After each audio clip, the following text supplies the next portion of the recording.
Playing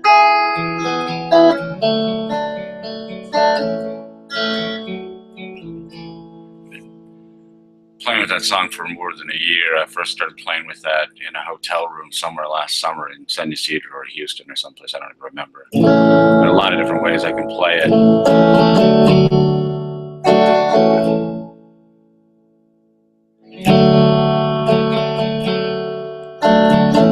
It's a Benedy. So here comes the second act. We're working very hard to get better at what we're doing, and we're really putting in the time, and it's about to pay off. And here's the third act, and we're done, and we're out. 145, 145 G shapes, fret on 2, or the capo on 2. If you want to tell me that somebody else already wrote this song, I will tell you that 25,000 people already wrote this song. I can play a lot of songs right in that same wheelhouse. G shapes and songs that aren't even written in G, I can take them back to G and make them sound right anyway. But that song is fun for me. So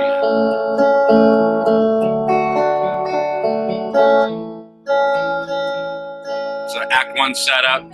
Here comes the complication.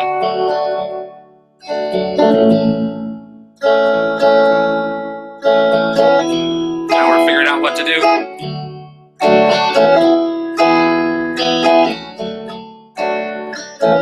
Gotta be pain in the second act.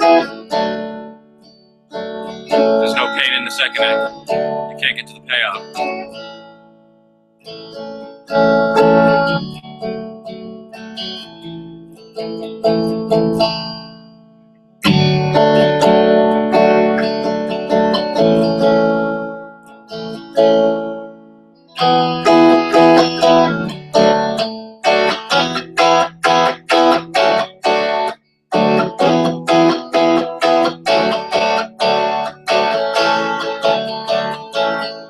It's rock and roll.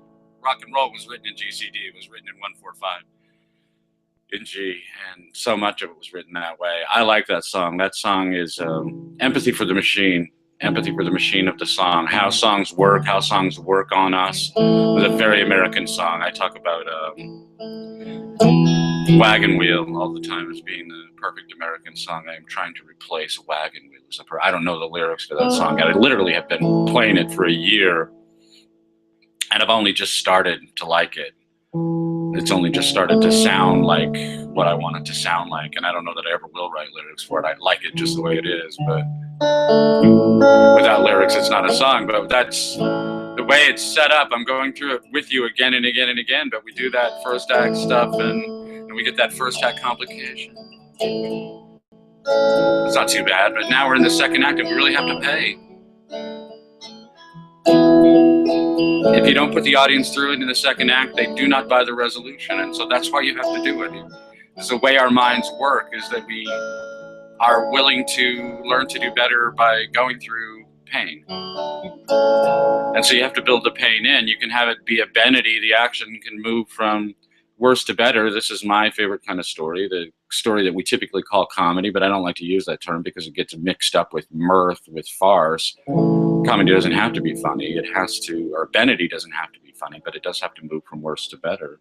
The other form I call malady, what people would typically call tragedy. And tragedy moves from better to worse. I don't care for that story at all because it's the opposite of human efficacy. That story that I'm telling, I started off in a situation that didn't seem too terrible to me, and then all at once I realized I was really headed south, and I had to change my ideas, change my thinking. So I invested the effort there in the second act, and I invested more effort in the second act, and not everything went the way I planned, but I could see incremental progress. I went through that pain again in the second act, and then I get to that third act payoff. That's good art, and that's empathy for the machine. That's empathy for the way that human beings interpret stories, and it's a way of telling the story and to people in a way that they will listen to it and learn from it. Welcome to the Church of Splendor. Welcome to the world of Willie. I went through the 21 convention. This was my last weekend, so you saw a church from the 21 convention last week if you saw it at all.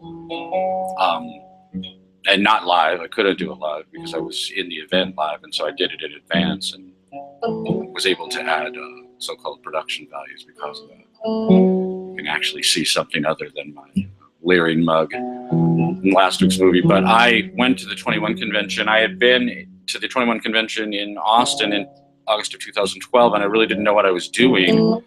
And I did okay. I actually got to do my presentation twice, which was fine, and it was a different show both times, which is easily understood if you understand me. There's no way I could do the same show twice. There's no way I could deliver a script ever. So I don't need to. I can do what I need to on the fly, and that's what I do. Just exactly like I'm doing this. I've got a tiny little sheaf of notes, and that's all I need. If you don't like it, you can switch away. I'm not doing this for you, I'm doing it for me. And the difference between me and everybody else is that I'm willing to tell you that the reason that I'm doing something is that I'm doing it for me. I'm doing it for my benefit and not yours. I want you to reap the benefit. You stand to learn a lot from attending to what I say, but if all you can think of to do is invent excuses why you should not listen to me, then you're not going to listen to me. I can't talk to anyone who's not listening to me, and therefore don't try. I only talk to people who are willing to listen to me, and the more they listen, the more they'll learn. Because I know things that you don't know. And I know them, and I know things that you don't know, because all you have to do is open your mouth and say the same damn thing, and I know that you don't know what I know. And I don't care. Because I'm only talking to the people who are listening to me. And so this time I went to the 21 convention having a real clear idea of a strategy, more than one strategy, but a big overarching strategy. I knew what I intended to do going in, and I went in and executed that plan. And as I have reported recently, I made a movie Wednesday where I announced that I gave myself a 96, a nice solid A+. I think I did execute the strategy very well, but it came about by having an empathy for the machine of the 21 convention as I understand it. And so I was scheduled last. I was the last scheduled speaker, and I assumed that was a position of honor. I truly don't know if it was or wasn't. Never asked, why am I last on the list? Am I last because I'm expected to be such a knockout that you want to save the blow off for last? That would be my presumption. That's the way I would schedule things, and that certainly is the way I would schedule me. I would schedule me as the blow off. So I get the blow off position. I'm honored. Thank you. Didn't even think to say thank you. Didn't think about it at all. But it's entirely plausible that I was in the last position because I was expected to fail, or because it was the safest place to put me. I'm a wild card and nobody knows. It was the safest place to put me. Many of the people had already left, which was kind of sad, because the people that I really wanted to talk to, I wanted to talk to everybody I could. And the people who left didn't get to see the presentation live. And I'm very sorry, because I worked all weekend to lay groundwork for that presentation. I was priming the pump all weekend. I knew that what I was going to be telling them would be really alien to them, really off-putting, really disturbing. Setting you up, you're going to be dying to see this presentation and find out what's disturbing. But I was going out of my way to have people in the audience who were primed and prepped for what I was going to say, who were anticipating it, who were eager to hear it. And so I did. I went out of my way to communicate with them what they could expect from me, and had a lot of fun with it. But I had other strategic objectives also. I mean, I knew I was going to be going last, and that people were going to be wiped out. They were going to be tired. And so I planned to do a biohack that I saw in a TED Talk by a scientist that I call Poindexter Barbie. I have no idea, I can't remember her name. And, you know, her claim is this, that you strike power poses and you will bump your testosterone level and cut your cortisol level. This is reductionist science in action. This is her announcing the Legos that are important to her. Who knows if it's true or not, and I really don't care. I am fully aware that if you walk like a man that people aren't going to fuck with, people aren't going to fuck with you. And that really is the lesson that she was teaching. She was a mousy little academic who had no idea how the people who get away with exercising authority, how they do it. And so she worked out this little biohack for getting greater authority, the confidence of greater authority in your body just before you need it. Okay, fine. What I wanted was to wake these dudes up. And so I'm using this thing, and I'm not even using it her way. I do it completely different. I made them hold their hands straight up. I can't do this with a guitar. hold the guitar, but hold their hands straight up and do all kinds of goofy stunts with their hands. And, you know, I do this on my bike. I do this all the time. I ride my bike with my hands, and I dance on my bike with my hands. Somebody should make a movie of this for my neighbors so that they can see what a living human being looks like. But testosterone, cortisol, I don't give a shit. I really don't give a rat's ass. I care about how it makes me feel, because it makes me feel. When I'm dancing on the bike that way, it makes me feel better. Before we make love, we do something very much like this because it makes me feel better. It makes her feel better, and it kind of, you know, it provides a chapter break from whatever you were doing before. Now all of a sudden we're making love, and you can tell because we're dancing. And we're dancing in a really elated, exuberant way. But I just really wanted to get air in these guys' lungs. And it's so funny, the strategies that people use to avoid learning anything. I went through this, and I attributed it to this dipshit doctor because I don't care, but I was really, I need to wake them up and get some air in their lungs because I am the last speaker and they are worn out. They are wiped out. And I need participation. I thrive on it. It's really stupid for me to do church like this one-on-one or alone. Because I really do well in Socratic debate. I don't have a problem with Socratic debate. I don't like to be interrupted, but I love questions, and if they're good questions, then so much the better. We may get to that, time permitting. But, you know, that was part of my deal, was to get these guys waked up so they could give me some feedback so that I could make a better presentation by the resistance, by the push and pull, and by the art. Again, we're setting up a 3-act comedy. I need you to suffer. I need you to suffer some pain. And so I need to get the first act really started so you can wake up to the pain when I bring it, so that if you're attentive to what's going on, you will experience a whole lot of mental states. And that's what I was putting you through, a whole lot of mental and emotional states. We're playing empathy games for an hour. And I needed for you to go through that experience in a certain projection so that when we got to the big payoff, the end, which included a photograph of my wife and a real glamour shot of her. I mean, she's beautiful every which way, but she cleans up real nice. And that's what we had, was a glamour shot of my wife.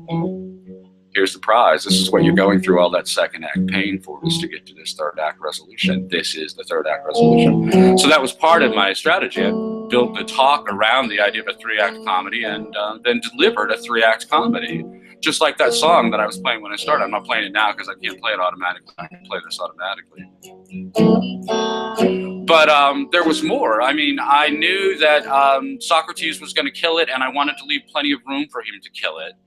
And so I didn't want to compete with him in too aggressive a way. And another speaker was scheduled to talk on fatherhood, and I really didn't know what was going to be the focus of his talk on fatherhood, but I didn't want to crowd him either. So the natural topic of my speech would have been Father's Day. This is actually the perfect book for this audience and the perfect topic to take up with them.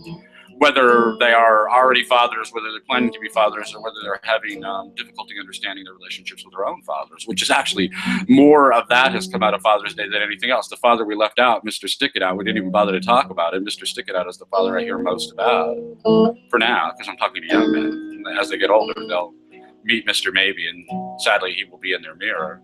I want to help them meet Mr. Married and avoid meeting Mr. Divorce. But I did not cover that ground because I wanted to leave a lot of room for Socrates, and because I didn't want to crowd Skylar Tanner, who was talking about fatherhood. And so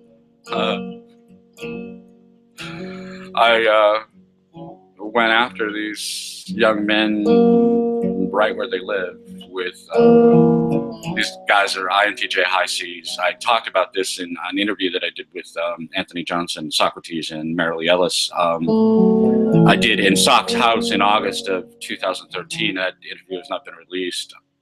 I don't know when it will or if it ever will be, but little pieces of it have been released. And one of them is me talking about the men at the 21 convention and what I think is so great about them. And that stuff, INTJ high C, this is what they are, and you don't get to be not what you are just because you don't want to be. You're going to be what you are, and my attitude is be who you are. Be who you are, do what you want, have what you love. And to be an INTJ high C is in many ways to be a master of the universe, to have a very high status, a very good place at the table. If you work hard, you are going to eat above the salt. Anytime somebody sits you down, you're going to be sitting at the good end of the table and not the bad end of the table in your work life. And in your social life, you may not even have a place at the table. And so I'm dealing with a bunch of guys who every time they have gone to a baseball game in their life, there was some hustler, some carny outside the stadium saying, get your scorecards, get your scorecards. You can't tell the players without a scorecard. And these are the guys who bought the scorecard.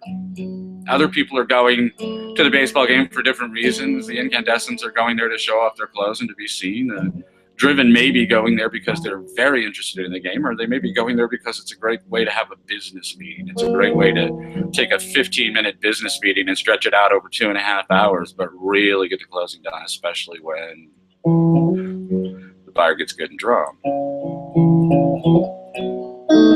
The sociables are there just to have a good time, and it's another way to have a good time with friends and family. But the C's have to make everything a C enterprise, and so there's a scorecard. I need to fill it out. I need to score this game. It's not a game if I'm not scoring it. It's also a way of alienating themselves from these other pursuits, the incandescent pursuits, the driven pursuits, the sociable pursuits, the process of taking notes or having a camera in front of your face or doing anything with a tool in a social environment. That's a distancing strategy. That's a way of keeping your distance. It's a safety mechanism. It's a shield. A notepad is a shield. A camera is a shield. A guitar is a shield. Jimi Hendrix used his guitar as a shield all his life. A way of keeping people back. A way of keeping people from hurting you. But the cautious, the high C's, will always buy the scorecard. And that phrase, you can't tell the players without a scorecard, this drives them crazy because human social interactions don't have a scorecard. And that was what I did in my 21 convention presentation, is I took a room full of high D's and I showed them the scorecard for human social interaction. The work that I've done this year, I mean, Father's Day is an amazing book and you should read it. 9 Empathies is an amazing book and you should read it. And Child's Delight is an amazing book and you should read it quickly. But the work I've done this year consists of taking everything that I figured out about empathy and turning it into a game theory of human social interaction. It's so funny. I think game theory is alien to me. All of the creepy 20th century masks, they're all kind of alien to me. I mean, I love single processing. I think single processing is amazing. Sim is amazing. There are so many amazing masks that came out of the 20th century and that are emerging in the 21st century, but they're all just masks. They're all methods of dealing with reality for people who really don't like reality, who think reality is much too messy, and that the baseball game itself is too messy, and the only thing that's really good about the baseball game is the scorecard. I got a cat who wants to torment another cat, so that was corporal punishment. Smacked him on the head. But these guys are mystified, dismayed. Why is there no scorecard? Why is there no scorecard? Why is there no scorecard? Well, now there is. I stood in front of a room full of INTJ high C's and gave them the scorecard for human social relationships, and let's see what they do with it. Some of them are already working with it. I know, they've told me. Already working with it. They're changing the way that they do business. They're changing the way they approach other people on the basis of what I told them about what other people want, how they will choose, how they will fight, how they will make up, how they will break up. And we'll see what they do. We'll watch them for a year and see what happens. This is part of my deal anyway. I don't expect to make big changes overnight. I expect to make big changes slowly. And so it was fun for me to interact with people that I met in 2012 or that I've been in contact with since then. It was fun for me to watch Socrates. When I got home, I should have done it before I went, but when I got home, Kathleen and I watched Socrates' presentation from 2012, and I will tell you that between 2012 and 2014, Socrates seems to have gotten much more serious about monogamy, that he was much closer to being in the men going their own way camp in 2012, and he seems much more attuned to the benefits of monogamy now. And I don't know, but I hope that that's my good influence. I hope that I've been that kind of a good influence on him, not so much necessarily directly influentially, because it hasn't seen me that much, but just by planting the questions in his mind and letting him work them out. And that's the same thing with this showing a scorecard to the high C's, that this is a way for you to work this out, that you're not that good at picking up on social cues. You're not that good at understanding when people are pushing you away. You're not good at all at understanding when they're trying to pull you in. Here's a way of understanding it in chart form. And you can memorize the chart, and the more you apply it, the better you'll get at it, the better you should be disking people all the time. I mean, this is the way I say it. You should be disking people all the time. You should be profiling people all the time. But the better you get at profiling people, the better you'll get at managing your social relationships. But it was interesting to me to see the change in Socrates. It will be interesting to me to see the change in these young men over the forthcoming years. I was lucky enough to meet a young man who I knew when he was a much younger man and didn't remember. This is way back when in Usenet. If you don't know what Usenet is, it's because you're much too young. But Usenet was the internet before the internet was pretty. And this gentleman's name is Don Watkins. He works for the Ayn Rand Institute now. But he was a young objectivist in humanities philosophy. Objectivism was the forum, in a forum where it was very tough place to work, a very tough place to argue. And I was in there from 95 to 2001 or so, dribbling into 2002. But by the time I was running into him, I went back and looked. I went into Google Groups and looked what I had written, what he had written. Not very much, but I don't do any of that stuff for very long. But I went in there to see what he had done, what he was doing, what I was doing, and it was really interesting to me to reconnect in that way. I really didn't remember him, but it was interesting to see what he was saying, and frankly, it was interesting to see what I was saying, because I was just developing the idea of the calculus of loss. In the time that he was talking to me, or at least in the posts that I saw, I was about halfway done with the idea of calculus of loss. And I don't ever think about being halfway done with anything. I think about things being done. And so the calculus of loss is a third of chapter 7 in Man Alive, and it is important in everything I have to say. It's important to understanding why self-destruction necessarily leads to squalor. Is because of the calculus of loss. But it's also important for understanding why the best possible choice you could make nevertheless may still result in diminished self-regard, less self-adoration going forward.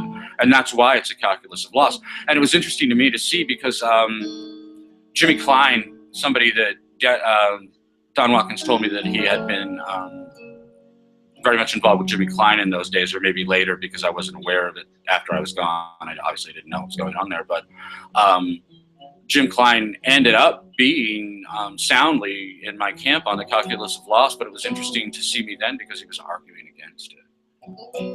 And I don't remember that stuff either. I mean, I do not remember pain. Pain doesn't mean anything to me at all. All I do is win. All I'm concerned with is winning. I don't do anything but win, and therefore I'm not aware of any losses.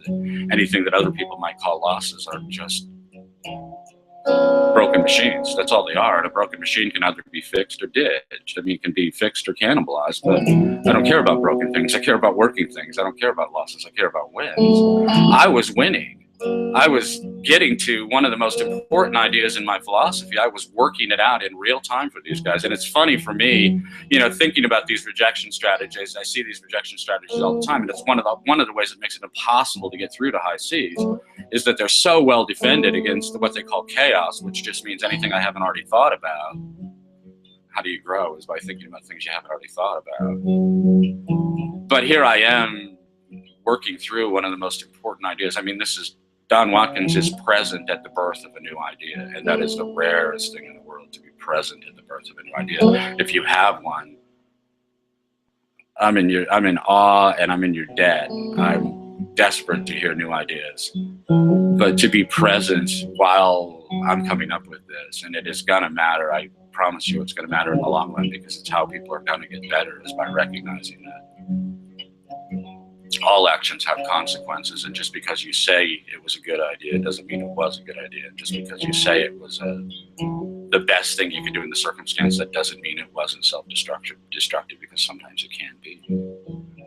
And the interesting thing about me is I showed them a little piece, the second act cutaway from A Canticle for Kathleen Sullivan, which is the story in which I argue the calculus of loss.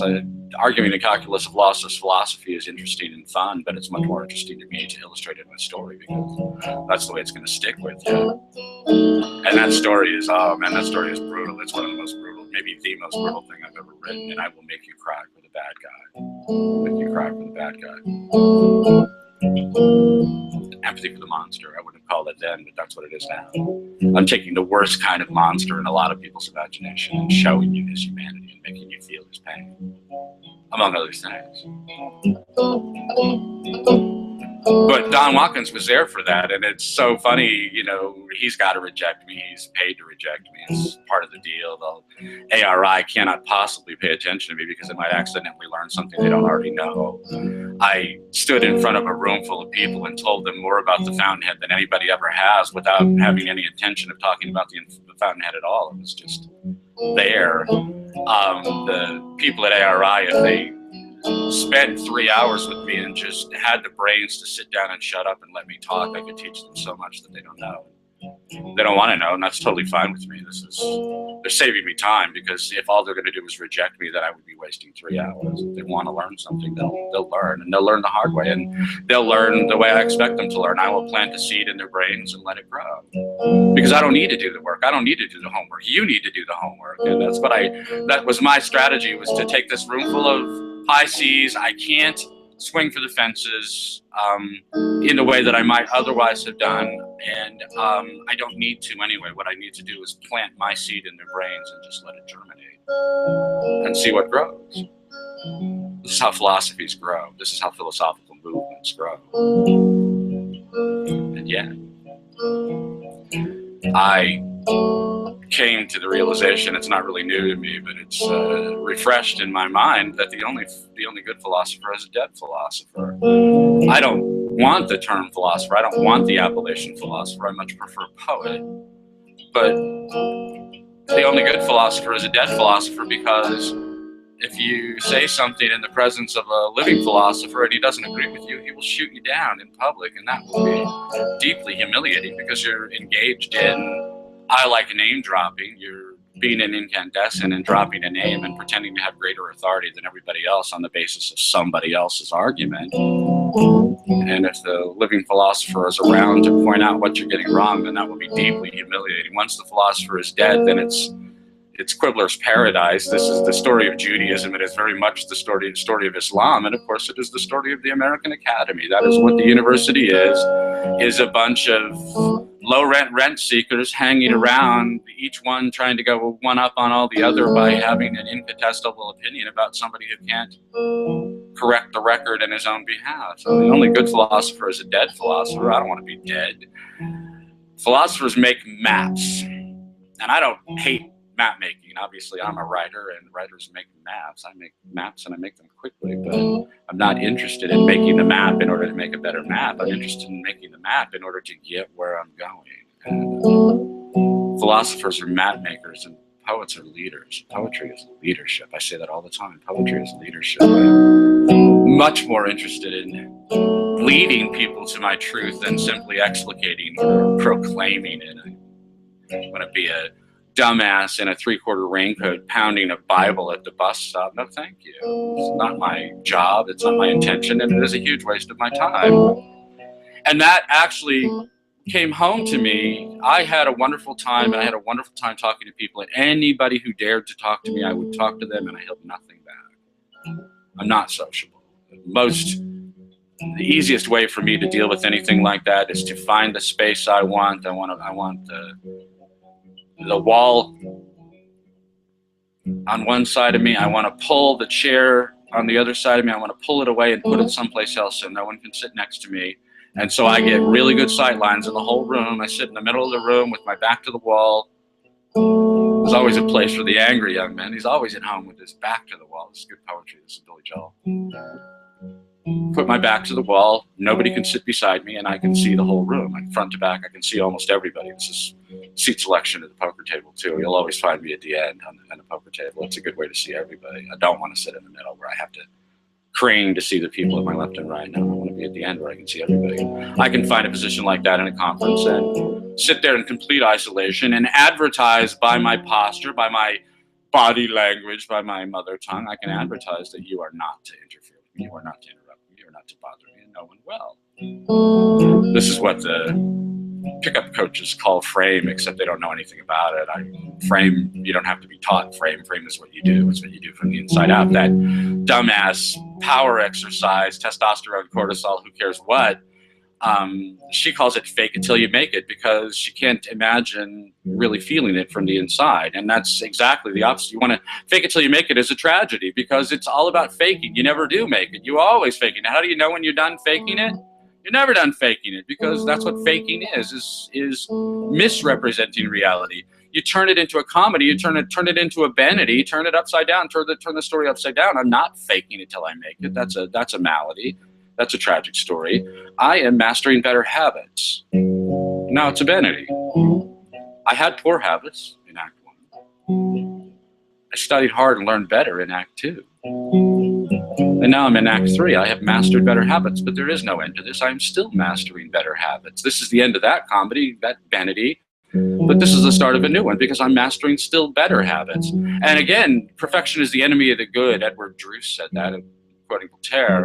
And this is one of those things you hear in tech all the time, and I think it's a great thing. It's the way the D's get C's to stop designing and start shipping. Perfection is the enemy of the good. We'll do it in the next version. We'll ship this now and use the money to buy new R&D tools for you. That's one way you can push them off the position, is to promise them new things to waste time on. But in the meantime, we're going to ship this product, because perfection is the enemy of the good. The upshot of the testosterone exercise is that the next day one of these guys comes to me showing me that he had researched on his phone and found the study that backs up these testosterone cortisol claims, and he shows it to me, and I'm not going to read that. Dr. Doug McGuff told you this. He kind of stole my thunder, but it's okay. I took it back. And I told you this, and I made you live through it. I made you experience it from the inside out. You actually lived this as practical ontology, but you had to go off and find somebody who could tell you it could be the truth, it could be a lie, and you have no way of differentiating one from the other, but gave it to you in a map structure that makes you think that it must be true, because it's boring. It's gray and boring. I'm not going to read this sea of text. You summarize it. If it's true, it's true. If it's not, it's not. I don't care. What I care about is how it makes you feel and what you do afterward. And in that respect, I'm sold. It's beneficial. It's beneficial for me, and I don't have any problem maintaining frame. I do not have any problem dominating a room. I don't have to fake anything to make anything. And yet, I like the way it makes me feel. I love the way it makes me feel on my body. It makes me feel, and that's the point, is not to raise your testosterone levels that cut your cortisol levels. The point is to make you feel like a champion. And when you feel like a champion, you are a champion. You will behave like a champion, and you will achieve a champion's results. And God help you, you go home and claim the champion's bounty, because that's the most important part of the deal. It's not the territory you conquered and not the riches you brought home. It's what you got with the old lady when you finally got back together. That's the champion's reward. That's the hero's reward. And that's the value of frame all the way through. And so let's exercise do a little exercise in the way of map making toward leadership, because poetry is leadership. It's what I'm interested in. Yesterday on my bicycle, I thought of a game. I had a lot of fun talking to these guys, and like I said, anybody who wanted to talk to me, I would talk to, and I put them all through hell, because that's what I do. I put people through hell. People read the Willie stories and they think they're made up, and then they meet me and they understand that the made up parts are not the interesting parts. The interesting parts are the real parts, and there's always something real to a Willie story.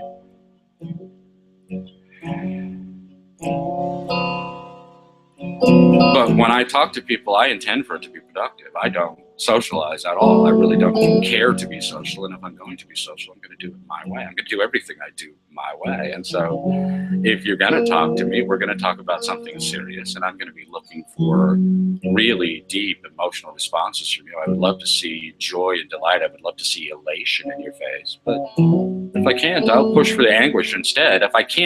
If you can't be happy, I understand why you can't be happy, and therefore I'm going to push for those things that make you worship your misery instead, and I'm going to bring them out of you. If I can't find elation, I'll find anguish in your face, and we'll talk about that. I put a lot of people through that, a lot of people, and they had a lot of guts for withstanding it, for enduring it. They had a lot of guts.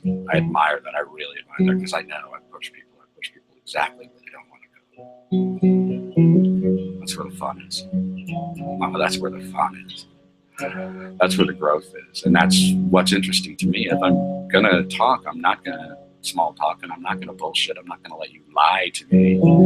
If you start lying to me, I will push you to see if I can get you to tell the truth. And if you won't stop lying to me, I'm going to go away, because you don't want to talk to me. You just want to talk to silence the cognitive dissonance in your own mind. You want to simultaneously listen to me and pretend that you've agreed with me while rejecting everything that I say. And this is not new to me. None of this is new to me. I've been doing this all my life, literally all my life.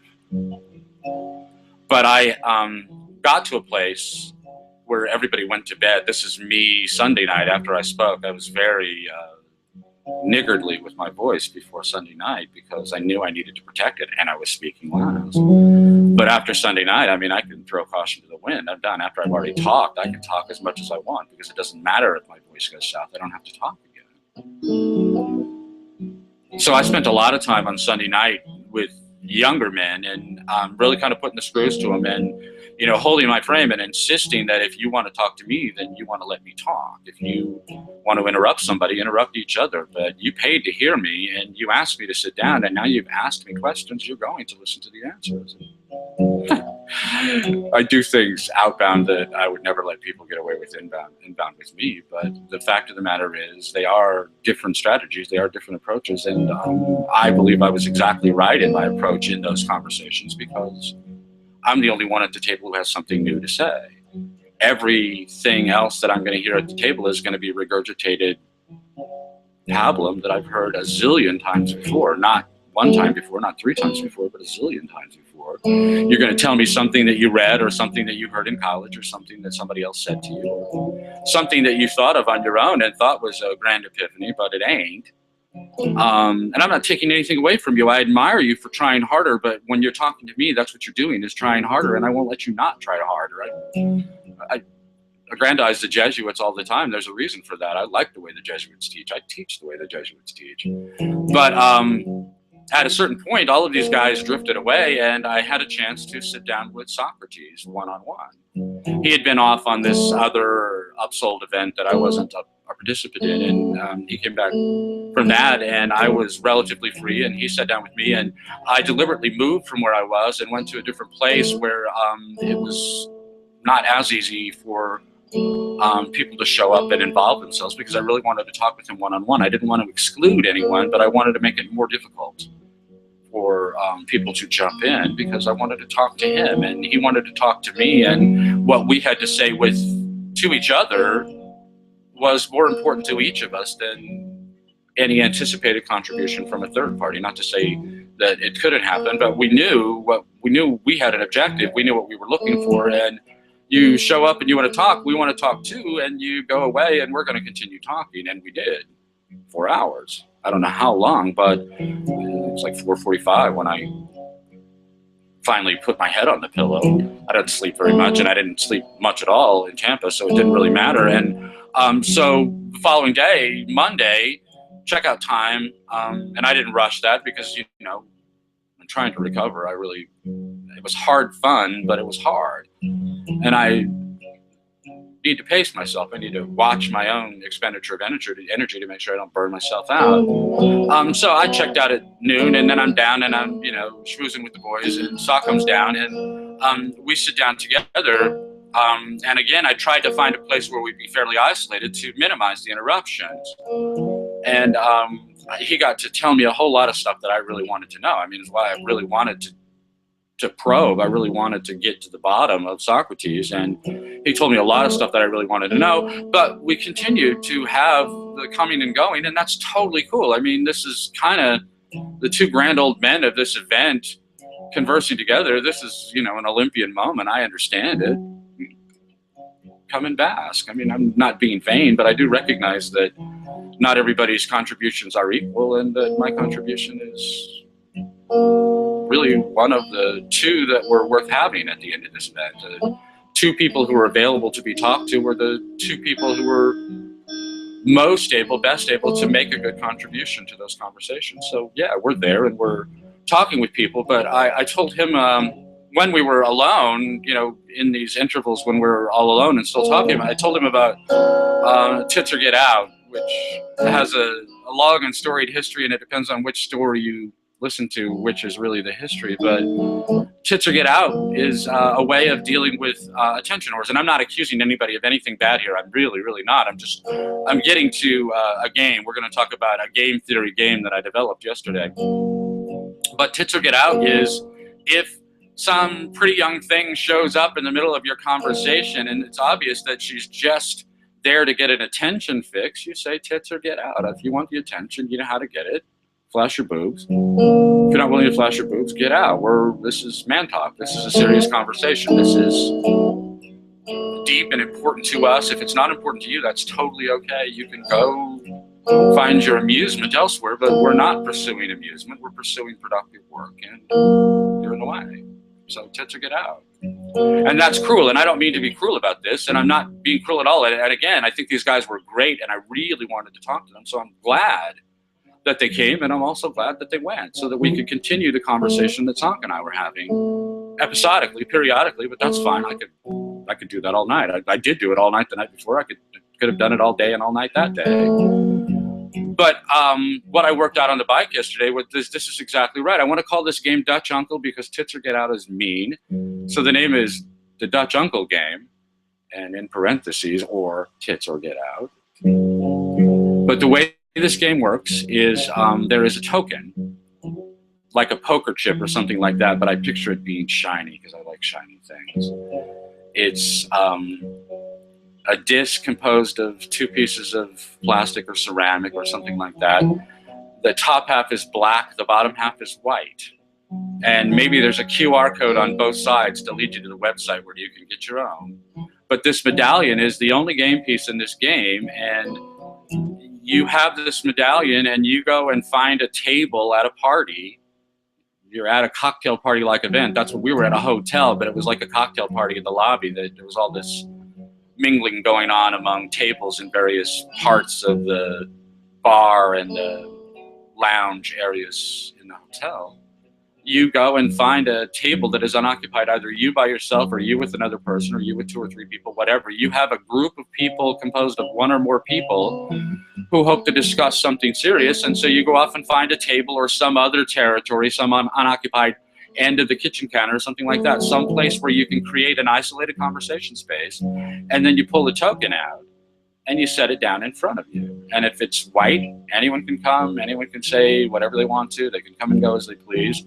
And if it's black, the person who put the token down controls that table, controls that space. You are establishing a beachhead, a colony, a conversational colony, by putting the token down. And when you put the token down black, the black side is up, that means it's tits or get out. That if there's a vacant space available, anyone can occupy it, but to make a contribution in this conversation, you had better be serious. You had better be on topic, and it better not just be an attempt to draw attention to yourself. And if it is, the person who controls that token has the right to say tits or get out.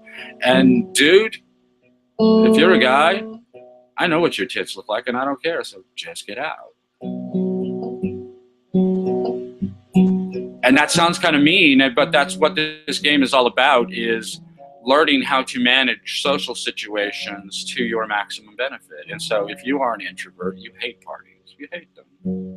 They make your skin crawl. It's all these people moving around at random, and all they do are things that you despise and really ultimately despair of, that you really hate it, that there are woo girls and that there wannabe alpha guys and all of these creepy strategies that people deploy in order to have fun, in their opinion, but not in yours. What's fun for you at a party, if you go to a party, what's fun for you is to find the people who share your ideas and values and get together with them and not have 100 shallow encounters, but have 2 or 3 or 5 really deep encounters, or 10 over the course of the night. But one-on-one, one-on-two, small conversations that you can control and manage and that are really going somewhere. And so this token solves that problem. It's black, it's tits or get out. You make a contribution, that's great. We love having you here. If your contribution was wasteful, if you wasted my time, if you sapped the conversation of its energy, if you diverted it in such a way that we have to put it back on track, it's tits or get out. And I'm not being mean when I say that, and I can say it a lot of nice ways. I can say, I think you need to pursue another opportunity. I think this conversation is not for you. I think you need to go now. There are nice ways of doing it, but I want to control this table. This is my table. I set this table aside for my purposes. And if you're not on board with that, then you need to go find the table that fits you better. And I'm helping you do that by taking this one away from you. You can't be dictatorial. You can't be an asshole because you'll get in a fight. But you need to manage this social situation so that you achieve your objectives, that you and the other people that you want to socialize with are getting what you want out of this party, and this is a way of doing it. It's a way of establishing territoriality over small territories, and it's a way for you to learn how to manage your social life better so that you can manage the table that you've taken control of in such a way that it really is beneficial and productive for you and for the other people who are involved, and that everything that diminishes or minimizes or disrupts that benefit doesn't show up in the first place. This is social management strategy. Again, how do you tell the players without a scorecard? Well, how do you manage a social environment where the rule is there are no rules? Well, here's a way of establishing rules over small places. This is the idea of the dictator in Roman history, not dictator the way that we say it, but the dictator. This is someone who has a mission critical purpose and whose job is to execute that mission critical purpose for the benefit of the polity. You're creating a small polis here, and then you are establishing yourself as dictator over that polity, temporarily, a small space, and there are no real consequences. But you will get better at managing your social life just by having a management praxis, and the little token is giving you a praxis. I don't like the idea of creating rules for this. The rule is who put the token down is in charge, but because you're in charge, you can do what you want with it. So you can use it like a baton in unconferencing, that you can yield the token to someone else at the table and they can make it white or black at their choice. You can establish that you have an option on the return, and so you've yielded the token to somebody else, but if they choose to yield it, they're committed to giving it back to you first, or giving you the option to take it back, or let them choose where it goes next, or the option is your choice where it goes next. But it's your table because you put the token down first, and while it's your table, you can establish the rules that obtain, but the only rule that really matters is tits or get out, and the response to the butthurt expression that you get when you say get out, however you say it in the nicest possible way, but you're still going to get that butthurt, why are you doing that to me? When you get that butthurt expression, then you are the Dutch uncle. This is when it matters that you're the Dutch uncle, and what the Dutch uncle needs to say in that circumstance is, butthurt is not contagious. Just that much. Butthurt is not contagious. I'm sorry you hurt, but it doesn't hurt me that you hurt. To the contrary, your behavior at this table is hurting our objectives, and so we just need you to go elsewhere. That's all. And have more fun elsewhere. And tell everybody else what jerks we are if you want to. It's totally cool. You can't hurt me. I'm the gingerbread man. I'm the Dutch uncle. You cannot hurt me because I'm the dictator. I'm the boss. And again, you'll have to learn how to manage this. You'll have to learn how to, what you're learning is the idea of appropriate authority. That authority doesn't mean anything if the backup is, or I'll kill you. If it's do it or else, there is no authority. All there is fear. That's all it is. You are attempting to induce fear by making a big, ugly threat. That's not real authority. Real leadership is when you say, once more unto the breach, and they follow you. You say, we few, we happy, and men will call themselves accursed that slept when we fought on St. Crispin's Day, and they're holding their hands up. But again, if you're taking frame, his frame becomes their frame. That's leadership. And that's what you're doing with this token on this table, is you're just asserting leadership over this tiny little domain. And your goal is to assert the leadership in such a way that you get what you want, and that the people who subject themselves temporarily to your authority don't regret it, that they're happy that they did it, and that they accept your rightful authority, that it is an appropriate authority, and they accept it as an appropriate authority. And if you blow it, you'll be sitting there alone, and you blow it and you're sitting there alone, and you turn it over to the white side, inviting everyone to join you, and you're still sitting there alone. You'll do better next time, and that's the point. I don't need perfection. I need you to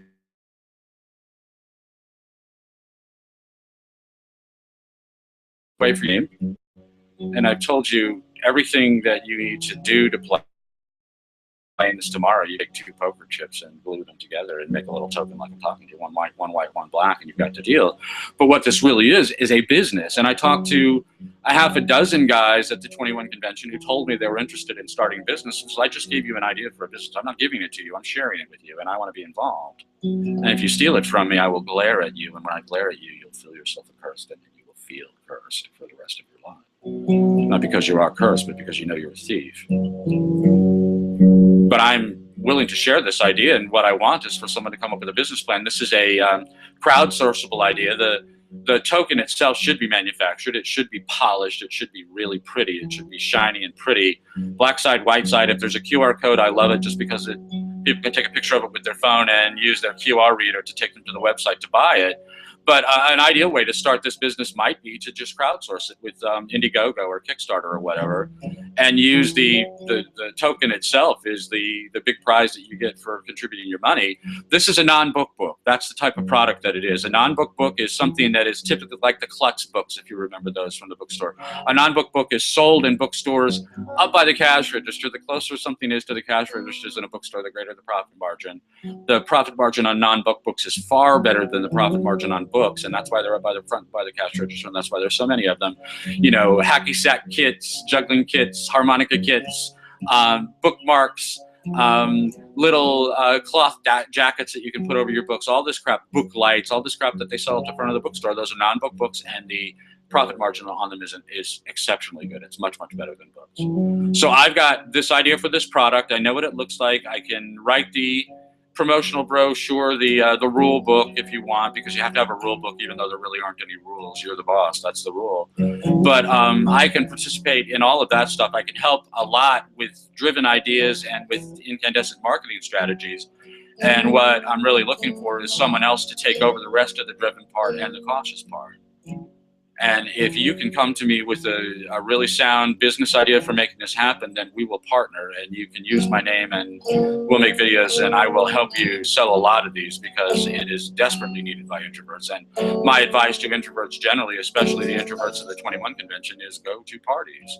With or without this token, go to parties and find a way to negotiate parties. You did it with me in Tampa. You saw how an introvert manages a cocktail party. Manage it to my own advantage. I manage it to my own benefit. I get what I want regardless of what anybody else gets. I'm always going to get what I want. I'm driven. I'm always going to get what I want. I'm always going to win. But come to me with a business plan, and if you're the man with the plan, then we will execute it, and you will have a good little internet business that will pay you markups far beyond what you can imagine. Non-book books are 3 to 5 times manufacturing cost. That's the retail price. If you can't imagine how to make money on a product that's selling for 5 times what it costs you to make it, then you're not the guy I'm looking for. But if you are the guy I'm looking for, contact me and we'll put this into play. This is a good idea, and this will really work. This will sell, and that's beneficial. It will sell, but it will also help introverts manage parties. They will learn how to manage parties. They will learn how to manage social environments so much better by approaching them from their own values and by having a strategy for defending their values. Property is yours to the extent you can defend it. I will teach you how to defend your ground at parties and how to get better at being at parties and how to get better at being social, the thing that you're worst at. And if you think that there is any church on earth that can deliver this kind of value, you are mistaken. You are at the very best church. If you're one of the 30 or 40 people who see this in the week or two after I make it, then 3 cheers for you. But whenever you see this, you are benefited. That's the benefit of the Church of Splendor, is that you have a world-class strategic thinker who understands the game theory of human behavior better than anyone else in history. And I just showed you how to pull a win out of your awkwardness, how to turn your social anxiety, how to turn it into a persistent win just by getting better over time. And a way of getting better with a little shield in the form of a black and white medallion. That shield shields you from the chaos that you don't want so that you can reap all the values that you do want. I'm all about values. I'm all about winning. I'm all about self-adoration. My name is Greg Swann. This is the Church of Splendor, and I am so glad you could give me almost an hour of your day today. I will talk to you again next week. Bye-bye now.